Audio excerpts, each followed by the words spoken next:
Guys কালকে আমি NX Aryan ভাইয়ের সাথে গ্রুপে দাঁড়িয়েছিলাম, ঠিক তখনই একটা প্লেয়ার আমার গ্রুপে আসে। আরে কাকা চলো বিয়ার র্যাঙ্ক খেলি, আর এই বট প্লেয়ারটাকে কিক মারো, আমার দুইটা ভালো প্লেয়ার আছে। আরে ও অনেক ভালো খেলে আর ও আমাদের সাথেই খেলবে। আর তুমি বট বলছো কারে? ওর কাছে যে কালেকশন আছে তুমি দেখলে তোমার মাথা ঘুরে যাবে। ও আচ্ছা তাই নাকি? এই বটের কাছে আবার ভালো কালেকশন আছে? কেন, তোমার কি বিশ্বাস হচ্ছে না? আরে লল ভাই লল, তোমার এই ফকিনি প্লেয়ারের কাছে কালেকশন আছে, তাও আবার আমাকে বিশ্বাস করতে হবে? যদি তাই হয় তাহলে আমার সাথে কালেকশন ভার্সেস করে দেখাতে বলো। আচ্ছা ঠিক আছে, তাহলে তুমি তোমার কালেকশন দেখাও। আচ্ছা তাহলে তুমি তোমার এই বট প্লেয়ারকে সিজন 8 এর বান্ডেলটা দেখাতে বলো তো। আরে আরিয়ান ভাই কি করছো, দেখা দাও তো। আরে এই ফকিনের কাছে সিজন 8 আছে, তাহলে এইবার আমার এই কুবরা বান্ডেলটা দেখাতে বলো। আরে আরিয়ান ভাই দেরি করছো কেন, দেখা দাও তো।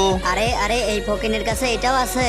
আরে ভাই তোমাকে তো আগেই বলছি সব কালেকশনই আছে। আর এখন আরিয়ান ভাই তোমাকে এমন দুইটা বান্ডিল দেখাবে যেটা দেখার পর তুমি সাথে সাথে প্যান্টে হিসু করে দিবা। কিন্তু সেটা দেখার আগে ভাই আমাদের চ্যানেলটা আগের থেকে অনেক ডাউন হয়ে গেছে, তার জন্য সবাই কষ্ট করে ভিডিওতে লাইক করে এই চ্যানেলটা সাবস্ক্রাইব করে দাও। আর নিচে অস্থির একটা ভিডিও মেনশন করা আছে, সবাই একটু দেখে আসবা। আরে আরিয়ান ভাই সিজন 2টা দেখা দাও তো। আরে আরে এ কি বান্ডেল ভাই? আরে শুধু এটাই না, দেখো সিজন 1ও আছে।